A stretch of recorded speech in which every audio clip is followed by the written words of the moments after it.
Okay, so when it comes to cults and any kind of a closed system, a high demand group, um, a group built on unjust hierarchy,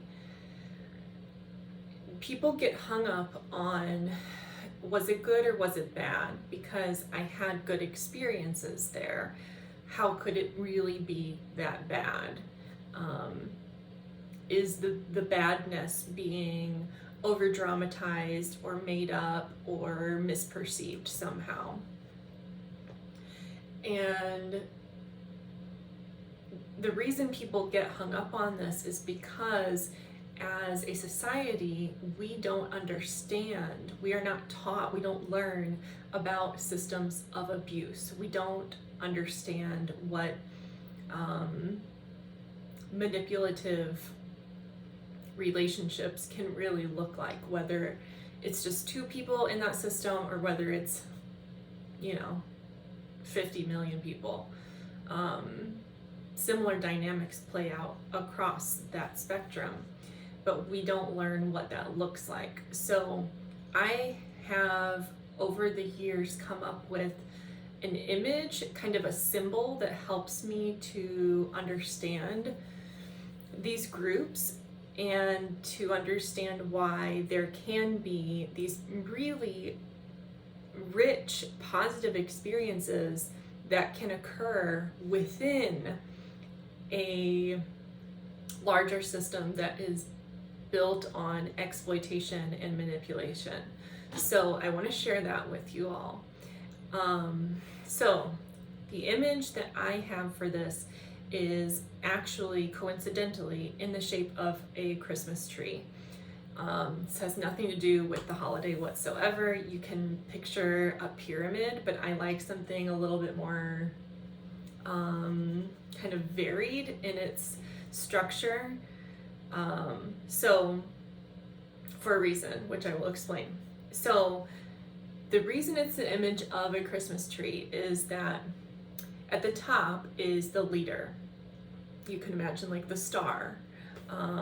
That's where the most power is concentrated and where the most power flows. Then further down are the members of that system, whether it's a family, whether it's, just a two-person relationship, whether it's a nation, whatever it might be. But further down that Christmas tree towards the base are people of less power, status, authority, value to the leader. And then further out, same thing.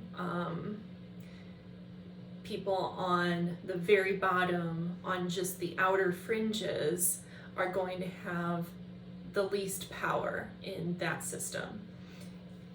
Now, with that in mind, this question of, but good things happen there, so how can it be so bad?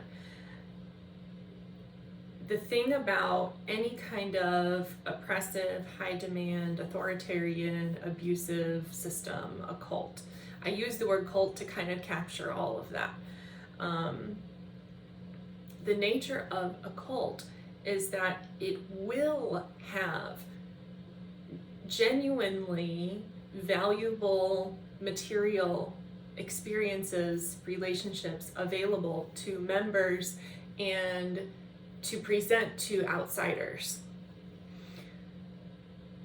That's real. There is real good there. In this group, there was real love. There were real connections. I mean, I made friends who I still have some of my very best friends I met through that experience. There is real love there. There's also incredibly fun experiences that you have, and also you learn a lot. I learned a real diverse range of social emotional skills that I wouldn't have, I can't say that I didn't otherwise have. I might have found them in other ways, is the truth of the matter, but I didn't prior to that. So there are real fruits, you could say, on the branches of this tree. That if someone just kind of comes by and doesn't go too deep into it, they might only experience the fruits of it. And they might be really profoundly impacted by the fruits of it, like in a real way.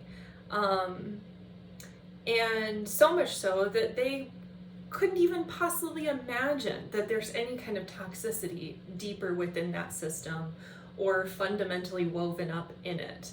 And the parts of their experience that maybe conflict with the positive, the mind has a way of kind of just compartmentalizing out or rationalizing, whatever, denying, because, my God, we are mammals. We are mammals who can also think and question the nature of our experience, and that means that it's not easy to be human. And so we are hardwired, we have evolved to seek connection. This is a biological need to connect, to feel a part of some kind of relationships, community. This is, millions of years old in us. It's incredibly powerful. And without it, babies can die if they're not properly loved, quite honestly, taken care of. And as adults, if we're not a part of, if we're entirely on our own in the middle of nowhere, we are not very well suited to survive as individuals. I don't have claws, I don't have scales, I can't run very fast, I'm very strong. We survive in groups. We need each other, and furthermore, we need to feel valued by one another. So this is a serious vulnerability. In addition, this life doesn't really make a lot of sense, and so we want it to make sense. We have this brain that wants to make sense of everything.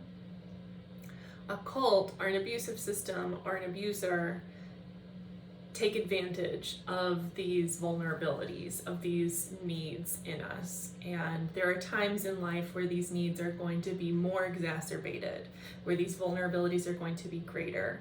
For example, adolescence. Adolescence when you've gone through some hard shit. Adolescence if you have any kind of a history of a complicated family. So,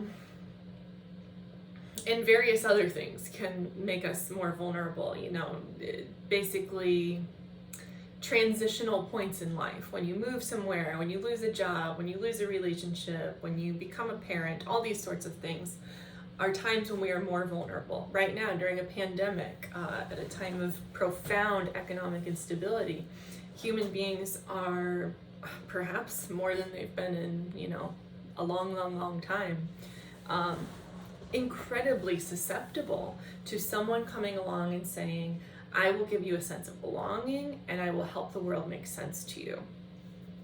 So all of this exists.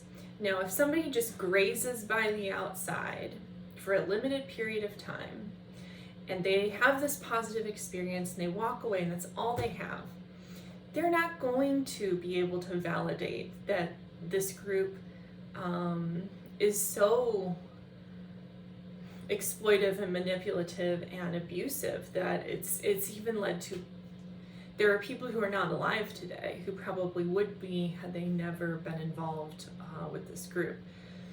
And there are easily hundreds of us, if not thousands, who have been left with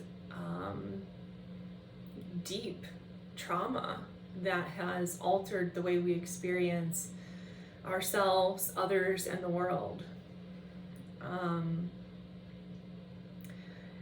Now, when you add to this fact that there is real good and there is real harm, and when you add to that the leader systematically creates a way of thinking, a belief system, a doctrine that sort of safeguards, like teaches us to have our own internal psychological and emotional firewalls from really examining the nature of a group like this, then it can make it really hard to see these things and these leaders, these abusers, for what it is.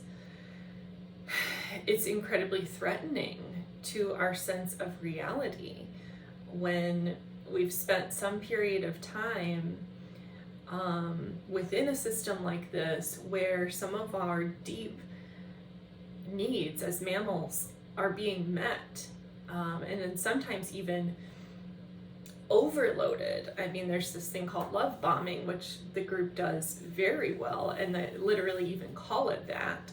And this is a practice of all, well, not all, but a lot of narcissists, cult leaders, abusers. So when you've been taught to not examine it and not question it, and to even interpret your own natural curiosity, your own innate impulse to question and to try and understand what's going on, and to square up incongruences that you see, inconsistencies that you see in the group, in your own mind. That was taught to us to mean that something was wrong with us. That was an expression of what was fundamentally bad about us, that required us to need this group and this leader and this worldview that they give us. So all of that and more makes it hard to parse out, or maybe rather to integrate, that abusive systems, abusive relationships do have positives in them. Otherwise, they wouldn't be able to continue. They wouldn't attract people like they do. They wouldn't keep people like they do. Of course, there's real good there. And yet,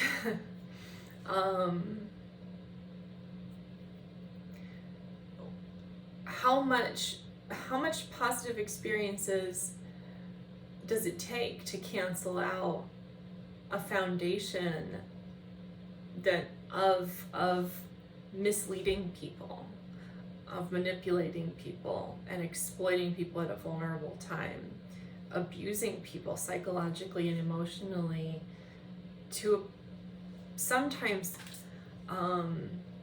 egregious lengths? My opinion is that there is no amount, but each person, I suppose, has to consider this for themselves. So this variation is why people can walk away from a toxic system, a toxic family, a toxic person, with a range of perceptions about that thing, that time in their lives, and can be even compelled sometimes to silence others who are questioning it, critiquing it, seeking accountability, attacking it, because we were taught to not allow that even in ourselves. So of course we're going to do that to one another. It's hard to face these things. It's hard to face the fact that someone who once was a figure of basically what I perceived as a safe attachment figure, you know, a loving, wise mentor, was contributing to psychological abuse and was exploiting me to make more money for this group, to kind of continue growing their ego. So there's a grief involved in really looking at that. It's destabilizing, it's frightening, it's infuriating, and it's heartbreaking. That those waves of emotion we have to have space for in ourselves and others to really grapple with what this is. So the Christmas tree, that's my image. I hope it makes sense. I'd be happy to talk further about anything related to cults and high demand groups and narcissistic abuse. There's a lot here, and it's empowering information. We are not alone. Millions of other people have gone through this healing and continue to talk about what these things are. Unfortunately, there's a lot of us who have lived through this stuff, but healing is real, and it's amazing when we can share in it together. So that's what I'm wanting to do, is just share some of the information that I have, and I hope that it's beneficial.